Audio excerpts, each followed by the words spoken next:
اعوذ باللہ من الشیطان الرجیم بسم اللہ الرحمن الرحیم وَلَئِن شِئْنَا لَنَذْهَبَنَّ بِالَّذِي أَوْحَيْنَا إِلَيْكَ ثُمَّ لَا تَجِدُ لَكَ بِهِ عَلَيْنَا وَكِيلًا إِلَّا رَحْمَةً مِّن رَّبِّكَ إِنَّ فَضْلَهُ كَانَ عَلَيْكَ كَبِيرًا۔ اور اے نبی اگر ہم چاہیں تو جو چیز ہم نے آپ کی جانب وحی کی ہے، یعنی یہ قرآن حکیم، اسے ہم آپ سے سلب کر لیں، لے جائیں، آپ کے سینے سے محو کر دیں اسے۔ خطاب بظاہر حضور سے ہے، اصل میں یہ لوگوں کو بتایا جا رہا ہے کہ ان کا جو مقام ہے، یہ خود بھی کہتے ہیں کہ میں انسان ہوں، مجھ پر اللہ کی طرف سے وحی آئی ہے، میں نے کوئی دعویٰ نہیں کیا، نہ خدائی کا دعویٰ کیا ہے، نہ میں نے یہ کہا ہے کہ میں فرشتہ ہوں، یہ اللہ کی دین ہے، اللہ کی عطا ہے جو وحی انہیں عطا ہوئی ہے۔ تو گویا کہ اسی بات کو مؤکد کرنے کا یہ ایک اسلوب ہے، ہم چاہیں تو جو چیز ہم نے انہیں دی ہے جب چاہیں سلب کر سکتے ہیں۔ ثم لا تجد لک بہ علینا وکیلا، اور پھر آپ نہ پائیں گے اپنے پاس کوئی ایسی ہستی کہ جو دوبارہ آپ کو وہ حاصل کروا دے۔ الا رحمۃ من ربک، اگر نہ ہوتی رحمت آپ کے رب کی طرف سے، یعنی آپ کی طرف سے رحمت، رب کی طرف سے رحمت آپ پر ہے، اس کے ہونے کا کوئی امکان نہیں ہے، لیکن یہ کہ اصولی اعتبار سے سمجھ لیجئے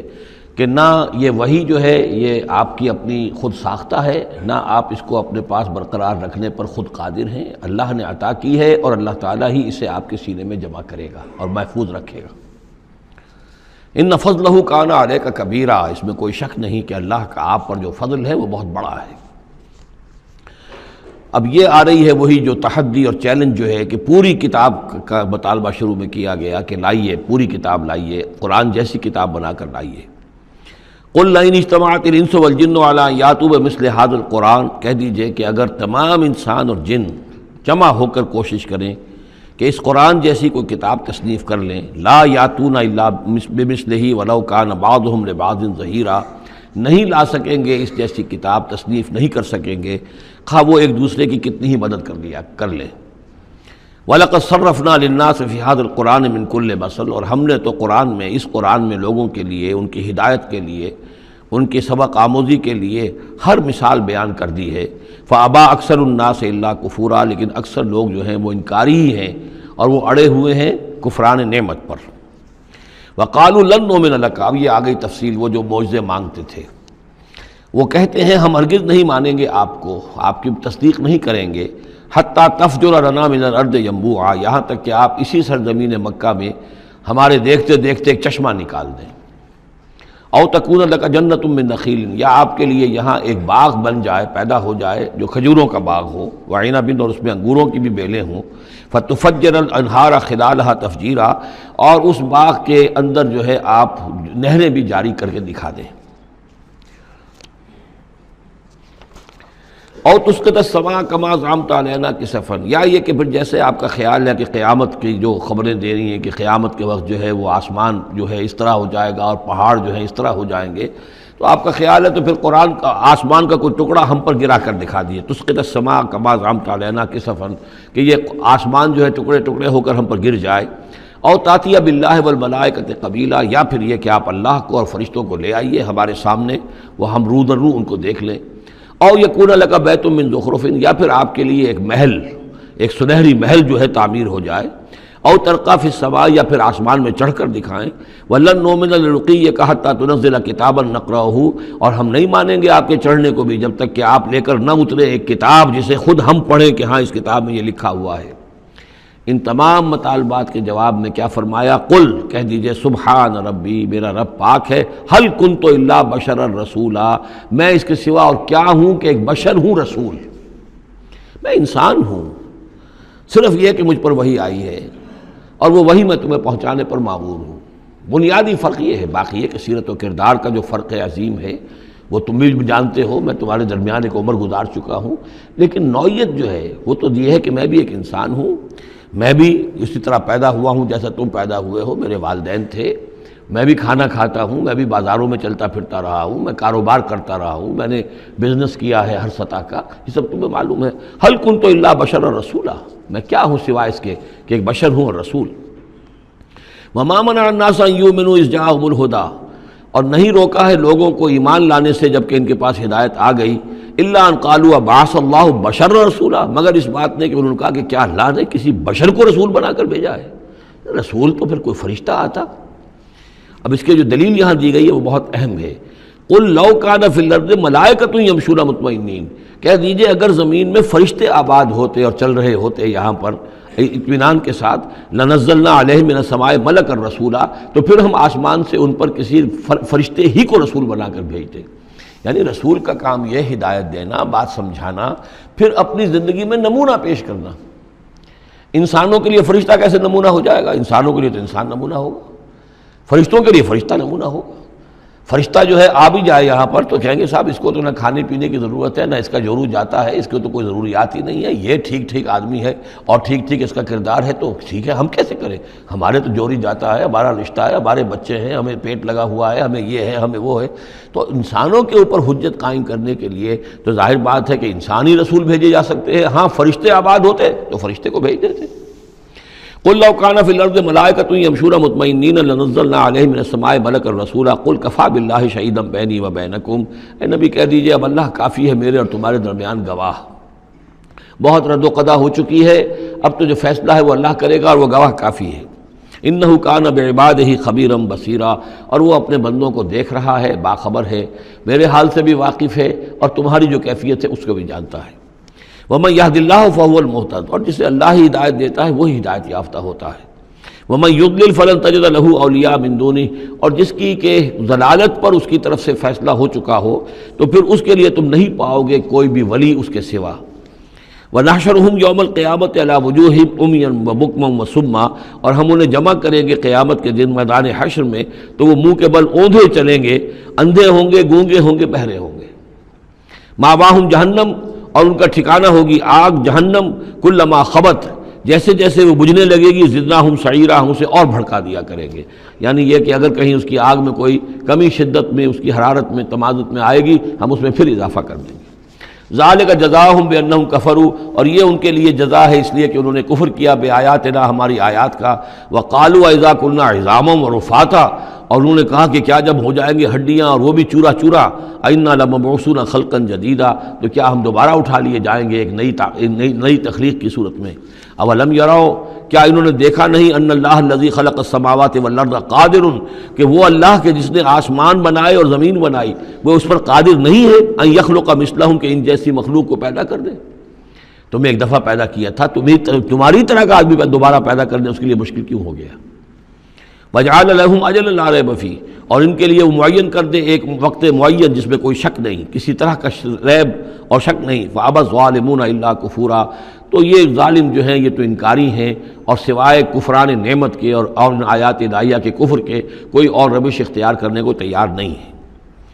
قل لو انتم تملکون خزائن رحمت ربی، اے نبی ان سے کہہ دیجئے اگر تمہارے ہاتھ میں اختیار ہوتا میرے رب کے کی رحمت کے خزانوں کا، اذا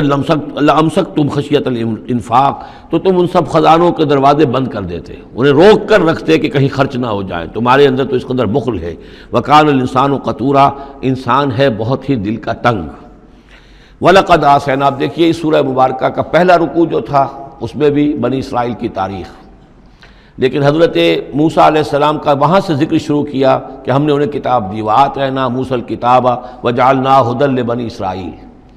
اور یہ واقعہ کب ہوا ہے کہ جبکہ مصر سے وہ نکل کر آ چکے تھے صحرائے سینا میں، گویا کہ پوری داستان جو مصر کی تھی اس کا وہاں پر تذکرہ نہیں ہے، لیکن اس سورہ مبارکہ کے آخری رکوع میں پھر حضرت موسیٰ کا ذکر آ رہا ہے۔ یہ گویا کہ خاص اسلوب ہے اس قرآن مجید کی صورتوں کا، خاص طور پر جو صورتیں کہ ایک ہی وقت میں خطبے کی شکل میں نازل ہوں، ان کی ایک تو یہ کہ ابتدائی اور آخری آیات جو ہیں ان کی ایک خصوصی اہمیت اور فضیلت ہوتی ہے، اور دوسرا یہ کہ ان کے اندر خاص ربط ہوتا ہے۔ تو بنی اسرائیل کی تاریخ کے بعد کے ادوار وہاں آئے ہیں، لیکن جو مصر کے اندر ان کے ساتھ ہوا ہے اس کا ذکر اب یہاں ہو رہا ہے۔ وَلَقَدْ آتَيْنَا مُوسَىٰ 9 آیات بینات، اور ہم نے موسیٰ کو 9 نشانیاں دی تھیں روشن۔ 2 نشانیاں تو وہ تھیں کہ جو وہ اولین مرحلے پر اللہ تعالیٰ نے ان کو دی تھیں، یعنی یہ کہ ایک عصا جو کہ وہ سانپ بن جاتا تھا یا اژدہا بن جاتا تھا، اور دوسرے ان کا وہ ہاتھ کہ جو چمکنے لگتا تھا۔ اس کے بعد 7 نشانیاں ان کو جو اور دکھائی گئیں مختلف اوقات میں، ان پر جو عذاب آئے اور حضرت موسیٰ کے دعا کرنے سے پھر وہ وقت پر ٹل جاتے رہے، تو ان میں سے سنین، نقص من الثمرات، طوفان، جراد یعنی ٹڈی دل، قمل چچڑیاں، ضفادع یعنی مینڈک، اور خون کی بارش، یہ تمام جو ہے یہ سورہ اعراف کے اندر تفصیل گزر چکی ہے۔ لقد آتینا موسیٰ 9 آیات بینات فصل بنی اسرائیل اذ جاءہم، تو ذرا پوچھ لو ان بنی اسرائیل سے کہ جب موسیٰ ان کے پاس آئے، فقال لہ فرعون، تو فرعون نے ان سے کہا انی لاظنک یا موسیٰ مسحورا، کہ میں تو یہ سمجھتا ہوں کہ اے موسیٰ تم پر کوئی جادو ہو گیا ہے۔ اب دیکھیے یہی لفظ آیا یہاں پر جو حضور کے بارے میں صورت میں آیا ہے، ان تتبعون الا رجلا مسحورا، تم نہیں پیروی کر رہے ہو مگر ایک ایسے شخص کی جس کے اوپر سحر ہو گیا ہے۔ یہی بات کہی گئی تھی حضرت موسیٰ علیہ السلام سے۔ فرعون نے کہا انی لاظنک یا فرعون مسحورا، اے فرعون میں تو یہ سمجھتا ہوں کہ تم پر جادو ہو گیا ہے۔ قال لقد علمت ما انزل هؤلاء الا رب السماوات والارض، اب ظاہر بات ہے کہ یہ حضرت موسیٰ علیہ السلام ہے، ویسے بھی جلالی مزاج تھا ان کا، پھر یہ فرعون جس سے یہ مکالمہ ہو رہا ہے ان کے چھوٹے بھائی کے مانند بھی تھا، تو اس کے اسی انداز میں بات کر رہے ہیں، اس میں تنتنا وہی ہے۔ لقد علمت، تجھے خوب معلوم ہے، ما انزل هؤلاء، نہیں اتارا ہے ان نشانیوں کو، الا رب السماوات والارض، مگر اسی نے کہ جو آسمانوں اور زمین کا مالک ہے، بصائر، سجھانے کے لیے، دکھانے کے لیے، تمہاری آنکھیں کھولنے کے لیے۔ وَإِنِّي لَأَظُنُّكَ يَا فِرْعَوْنُ مَصْبُورًا، اور اے فرعون تو سمجھتا ہے کہ مجھ پر جادو ہو گیا ہے، اب میں یہ سمجھتا ہوں کہ تو تباہی اور ہلاکت کے کنارے تک پہنچ چکا ہے، اب تیری بربادی اور تیری ہلاکت یقینی ہے۔ فَأَرَادَ أَن يَسْتَفِزَّهُم مِّنَ الْأَرْضِ، تو فرعون نے ارادہ کیا کہ انہیں اکھاڑ پھینکے زمین سے، یعنی جو بھی اس نے شکل اختیار کی تھی کہ لڑکوں کو قتل کرو اور لڑکیوں کو زندہ رکھ لو، ظاہر بات ہے قوم کے استحصال کا اور اس کو ختم کرنے کا اس سے اور زیادہ عمدہ ذریعہ کیا ہو سکتا ہے۔ فَأَغْرَقْنَاهُ وَمَن مَّعَهُ جَمِيعًا، تو غرق کر دیا ہم نے اس کو اور اس کے جتنے بھی لوگ اس کے ساتھ تھے ان سب کو۔ وَقُلْنَا مِن بَعْدِهِ لِبَنِي إِسْرَائِيلَ اسْكُنُوا الْأَرْضَ، اور پھر ہم نے کہہ دیا بنی اسرائیل سے ان کے اس کے بعد کہ اب زمین میں تم آباد ہو جاؤ۔ فَإِذَا جَاءَ وَعْدُ الْآخِرَةِ جِئْنَا بِكُمْ لَفِيفًا، جب پھر اگلا وعدے کا وقت آئے گا، پچھلے وعدے کا وقت آئے گا تو ہم لے آئیں گے تمہیں سب کو سمیٹ کر۔ یہ وعد الآخرہ سے مراد اکثر و بیشتر تو لیا گیا آخرت کا وعدہ، جب قیامت آئے گی، یعنی تم زمین میں رہو، قیامت آئے گی تم سب کو ہم جھاڑو پھیر کر جمع کریں گے، سب کے سب جمع ہوں گے، ایک میدان حشر میں آئیں گے، سب کے سب جمع ہو جائیں گے، جیسے کہ کہیں جو ہے وہ باغ میں جو ہے جھاڑو دی جاتی ہے اور سب کو جمع کر لیا جاتا ہے، تنکوں وغیرہ کو، جئنا بکم لفیفا، تم سب کو لپیٹ کر لے آئیں گے۔ لیکن میرا گمان یہ ہے کہ اس کے اندر اشارہ ہے اس بات کی طرف کہ جو ڈائسپورا کا پیریڈ جو چل رہا تھا بنی اسرائیل کی تاریخ کا، جو شروع ہوئے حضور کی بعثت کے وقت جو ہے 500 برس ہو چکے تھے، اور جب یہ صورت نازل ہو رہی ہے تو گویا کہ 550 برس ہو چکے تھے ان کے ڈائسپورا کو، اس لیے کہ 40 برس کی عمر میں تو حضور پر وحی شروع ہوئی ہے اور کم سے کم 10-12 سال اور بیت چکے ہیں۔ 550 برس سے وہ نکال دیے گئے تھے سرزمین فلسطین سے اور وہ منتشر ہو گئے تھے پوری زمین میں، کوئی کہیں کوئی کہیں کوئی کہیں، لیکن اشارہ کیا جا رہا ہے کہ جب آخرت کا وقت قریب آئے گا تو تم سب کو سمیٹ کر لے آئیں گے، جیسے کہ آج ان کو جھاڑو پھیر کر پوری دنیا میں یہودیوں کو فلسطین میں جمع کیا جا رہا ہے۔ اس لیے کہ ان کا جو آخری جو انجام ہے، جس سزا کے یہ مستحق ہو چکے تھے حضرت مسیح علیہ السلام کو رد کر کے، اور جس سزا کی مزید توثیق ہو گئی جبکہ انہوں نے حضور پر بھی ایمان لانے سے انکار کر دیا، تو اب یہ کنڈیمڈ پرزنرز کے مانند ہے کہ اب ان کی سزا تو ہو چکی ہے لیکن اس کی ایگزیکیوشن ابھی باقی ہے۔ وہ ایگزیکیوشن جو ہے ان قریب وہ وقت آنے والا ہے کہ جب ان کی ایگزیکیوشن ہوگی، اور ظاہر بات ہے پوری دنیا میں پھیلے ہوئوں کے لیے وہ ایگزیکیوشن جو ہے اس کے بجائے بہتر شکل یہ کہ ان کو سمیٹ کر لے آیا جائے۔ تو در حقیقت یہ گریٹر اسرائیل کا قیام جو بھی ہو رہا ہے، اسرائیل تو قائم ہو گیا ہے اور عین ممکن ہے کہ گریٹر اسرائیل بھی قائم ہو جائے جیسا کہ ان کا نقشہ ہے، لیکن یہ کہ وہ ان کا گریٹر گریو یارڈ بنے گا، پھر بالآخر حضرت مسیح ہی زمین پر دوبارہ نازل کیے جائیں گے اور انہی کے ذریعے سے اس قوم کی ہلاکت ہوگی آخری۔ تو جب وہ وقت آئے گا قیامت کے وعدے کا تو پھر ہم تمہیں لے آئیں گے سمیٹ کر، پوری دنیا میں سے جھاڑو پھیر کر تمہیں سب کو ایک جگہ جمع کر لیں گے۔ واللہ عالم۔ اب اس کے بعد پھر اس سورہ مبارکہ کی آخری آیات میں قرآن مجید کا تذکرہ جو ہے بڑے شاندار الفاظ میں ہے، وَبِالْحَقِّ أَنزَلْنَاهُ وَبِالْحَقِّ نَزَلَ۔ اس کو تو جب تک اس طرح زور دے کر نہ پڑھا جائے تو اس کا جو اصل جو ہے اس کا اثر وہ ظاہر نہیں ہوتا۔ اس قرآن کو ہم نے حق کے ساتھ نازل کیا ہے اور یہ حق کے ساتھ نازل ہوا ہے۔ یہ بالکل ایسے ہی ہے جیسے کہ سورۃ طارق میں ہے وَمَا هُوَ بِالْحَزْلِ إِنَّهُ لَقَوْلٌ فَصْلٌ وَمَا هُوَ بِالْحَزْلِ۔ یہ قرآن اب قول فیصل بن کر نازل ہوا ہے،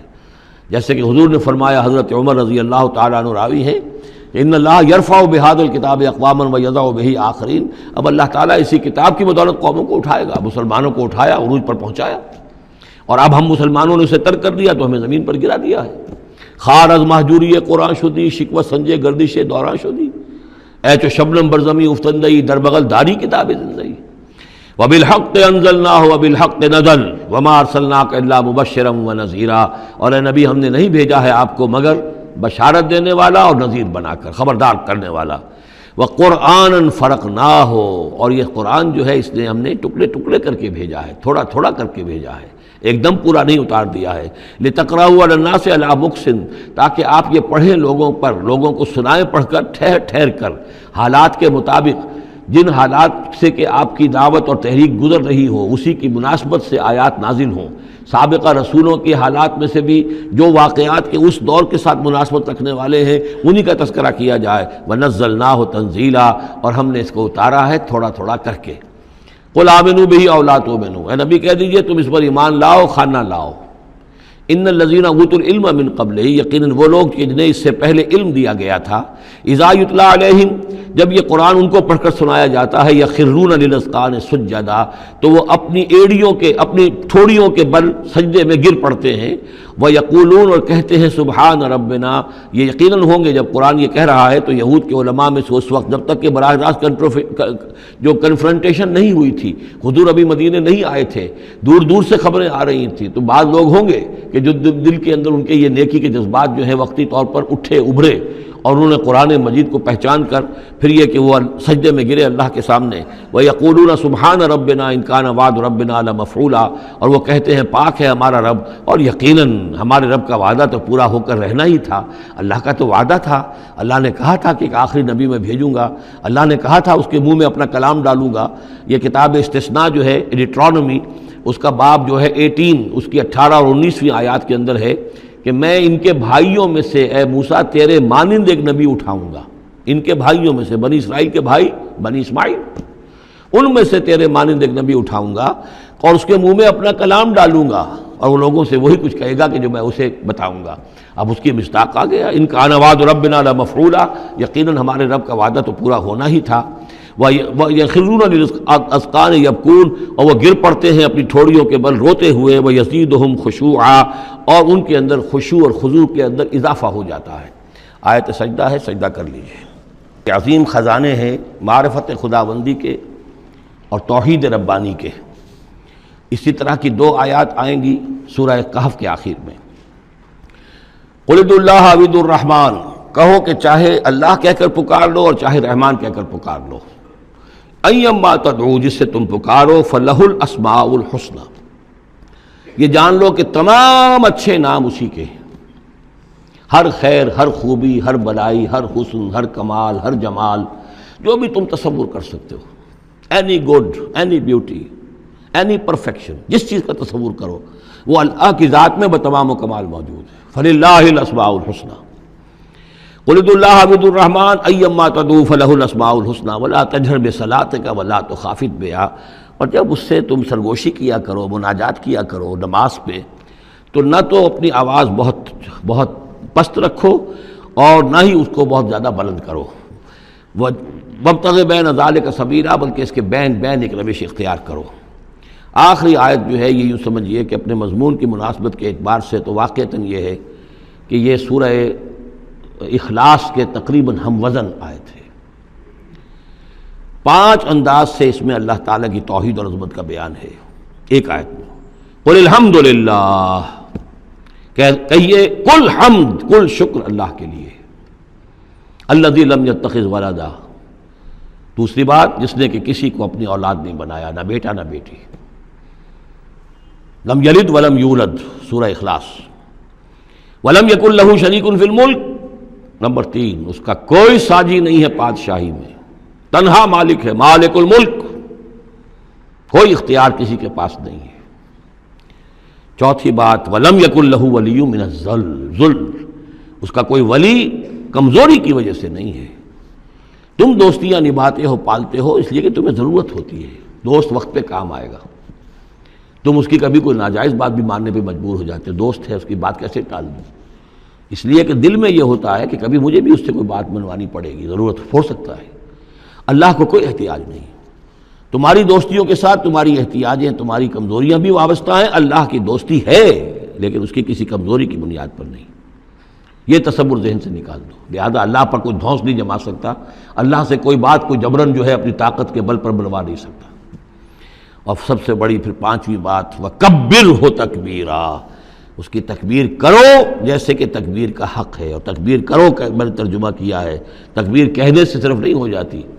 اللہ اکبر کہنا جو ہے یہ تو صرف ایک پہلا درجہ ہے. ہم نے کہا اللہ بڑا ہے، اللہ کو بڑا کرو جیسا کہ بڑا ہونا چاہیے. تمہاری پارلیمنٹ میں اس کی بڑائی مانی جائے، طے ہو اس پارلیمنٹ کے اوپر تلوار لٹکی ہوئی ہے، کتاب و سنت کے خلاف کوئی قانون سازی یہاں نہیں ہو سکتی. تب معلوم ہوا کہ اس پارلیمنٹ میں اللہ بڑا ہے. تمہاری عدالت کے اندر اللہ بڑا ہو، معلوم ہو کہ اللہ کے قوانین کے خلاف یہاں کوئی فیصلہ نہیں ہو سکتا. وَمَن لَّمْ يَحْكُم بِمَا أَنزَلَ اللَّهُ فَأُولَٰئِكَ هُمُ الْكَافِرُونَ. جب تک اس پر عمل نہیں ہوتا اللہ بڑا کہاں ہے؟ اللہ کو تو آپ نے مسجدوں میں بند کر دیا، مسجدوں میں رہو بس، یہاں ہم تیری تکبیر بھی کریں گے، جو بھی ہے جو بھی ہم کچھ تسبیح تحمید کرتے رہیں گے. بازار سے باہر نہ، مارکیٹ میں بھی کوئی اور چیز بڑی ہے، گھر میں بھی بیوی بڑی ہے. کیا کریں، بیوی نہیں مانتی، کیا کریں جی، عورتیں نہیں مانتی. بات تو واقعی غلط ہے، آپ جو کہہ رہے ہیں بات صحیح ہے، لیکن کیا کریں، عورتیں نہیں مانتی. کون بڑا ہے؟ بڑا تو پھر اللہ نہیں ہے. کبرہ تکبیرا، اسے بڑا کرو جیسے کہ بڑا کرنے کا حق ہے. تو یہ 5 اسلوب ہیں اس میں کہ جو توحید کے بیان ہوئے ہیں.